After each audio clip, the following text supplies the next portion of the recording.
Chapter 7 stays with the Trask family, begins with Adam, then moves to Charles, then Adam and Charles have a conversation, and all the while, Adam and Charles are haunted by Cyrus.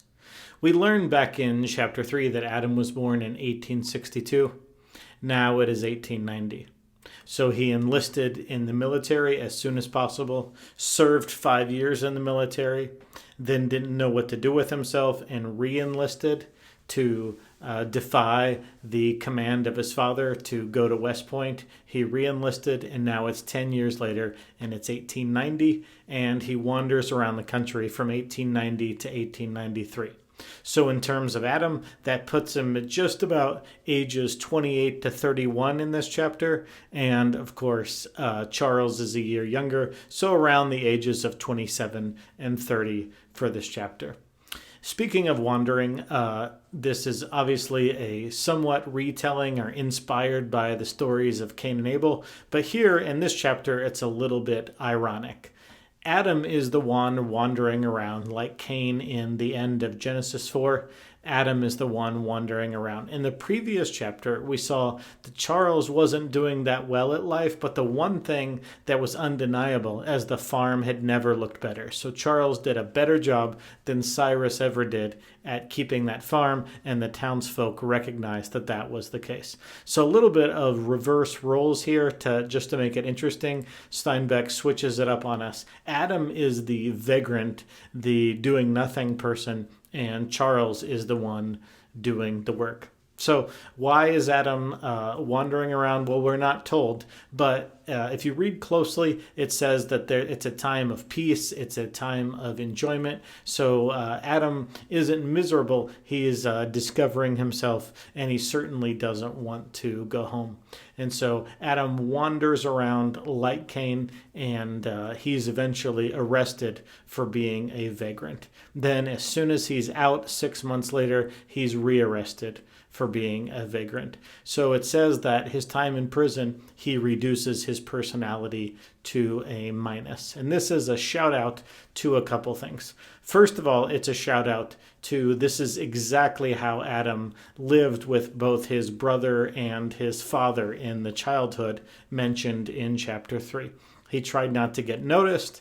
He tried to just stay out of the way, stay quiet so that his father wouldn't discipline him. And he also tried the same thing with his brother when it came to sports or anything else. Adam tried to blend into the scenery as to not get noticed. But the second thing is that there's a reversal here, or a somewhat ironic thing here, is that this is the very thing that Cyrus said would happen in the army, that he would learn to blend in and learn not to have his own opinion and learn not to speak up. Well, he certainly has learned that, and now he's learning it in prison, twice arrested as a vagrant. 3 days before getting out of the second 6-month term, Adam escapes. The first time I read this book, and maybe the second time I read this book, I just assumed the interpretation of that. And that is that Adam was just exercising his control or his power or his freedom. He had, there's a new Adam, and he's learned a lot about himself, and he had stuck with his own morals in that he didn't annihilate the Native Americans. He chose not to kill even though he was in the army, and so that this was just a further manifestation of the new Adam. But then on the last time I read this book earlier this morning, I noticed that he did get arrested immediately after getting arrested the first time. And so maybe escaping 3 days early does not have this grand philosophical meaning that I took it. It's not a 3-day resurrection or some deep philosophical thing. Maybe it's just a practical thing that that Adam escapes because he doesn't want to take the risk of ever being arrested again. Meanwhile, up in Connecticut, out on the farm, Charles has something rare happen, and that is that a letter is delivered to his house. The content of the letter has told Charles that his father has died. Charles reads and rereads the letter. Then he goes and washes his hands and comes back and rereads the letter. And the letter tells us that the father whose love he always sought has passed away, and in addition to that has left a gigantic inheritance. And Charles can't believe his ears and his eyes because his father is gone and that inheritance was unexpected. Almost immediately afterwards, in the book immediately afterwards, and in the story a couple weeks later, Charles gets something else that he never gets, and that is a telegram from his brother saying that he wants to come home, but he needs to borrow $100 in order to come home. And the narrator puts us in Charles's mind and says that Charles believes in the fallacy of causation. If two things happen, then one thing must have caused the other thing to happen.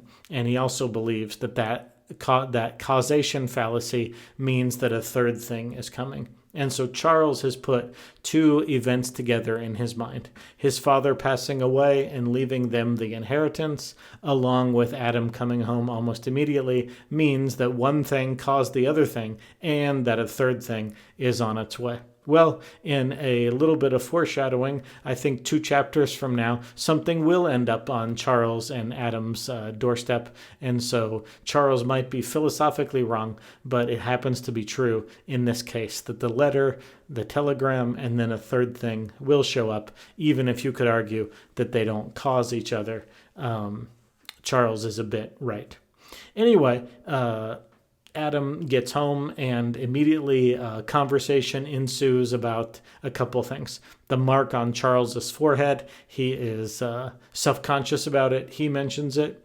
Both Charles and Adam share a thought that we're privy to from the narrator's perspective, and both Charles and Adam realize something about the present them versus the past them, which is Charles could no longer beat up Adam in a fight. So Adam is war-weary, war-experienced. He's an ex-con now. He can handle himself, and Charles is not the intimidating person he used to be, and Charles knows it too. He can't beat up his brother anymore.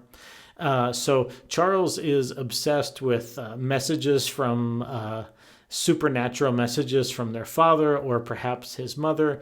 And this is the second time in the novel he's already brought that up. The first time was in his letter at the end of chapter 4 to Adam saying, does he put any stock in messages from the grave? Besides being preoccupied with the supernatural and whether the spirit of his father has contacted Adam, Charles is obsessed with the past and still continues to harp on why his dad didn't love him and why his dad did love Adam. Well, the content of the letter Charles tells to Adam, and that is that they stand to inherit a huge fortune from their father. Well, this theme of the blessing of the father and the inheritance is all over the book of Genesis. In Genesis chapter 4, Cain and Abel fight over God's blessing of their offering.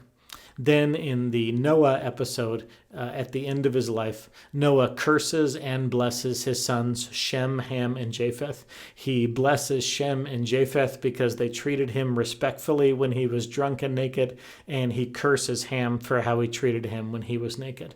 But more to the point of chapter 7 of East of Eden, there is the narrative of Isaac's sons, Jacob and Esau, and thereafter their father's blessing and the inheritance, and the mother loves one of them, and the father loves one of them. One of them is a great indoorsman, the other one is a great outdoorsman, and so this Jacob and Esau narrative seems to be at work here. Also in the book of Genesis, Jacob's sons, 11 of them hate the way that Jacob loves and prefers Joseph, symbolic with his coat of many colors.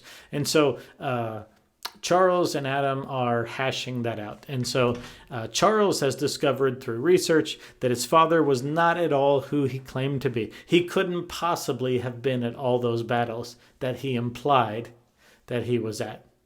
Adam doesn't care about the evidence. He just knows that he believes his father. Charles is incensed that Adam won't look at the papers and see that his father is a liar. He also can't believe that Adam isn't more suspicious about the source of this $93,000 inheritance that their father is leaving. So the chapter closes on an explicitly philosophical discussion where Adam argues that if you love someone, it makes you suspicious, and Charles seems to think the opposite.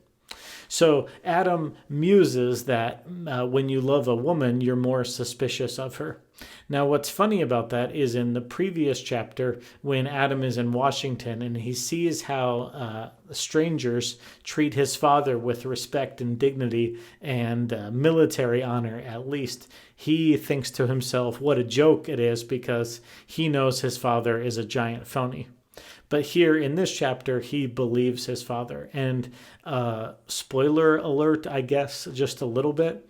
In just a couple chapters, we'll see, and throughout the rest of the novel, that one of Adam's main flaws as a character is that he is too trusting, that his love does make him want to believe things that probably aren't true at all. And so I'm not accusing Adam of lying in this chapter. I just accuse Adam of not being very self-aware. He does love people. He probably does have some love for his father and therefore believes him. And so the chapter ends with this philosophical discussion of, does faith lead to love? Does love lead to faith? And Adam pretty firmly comes down on the fact that he did not love his father, but he believes him. Charles did love his father, but he doesn't believe him. And we're just going to have to leave it at that for the moment, with the two brothers deciding for right now to keep the money, to not look further into it, but as far as what to do with that money, for that to be settled sometime later.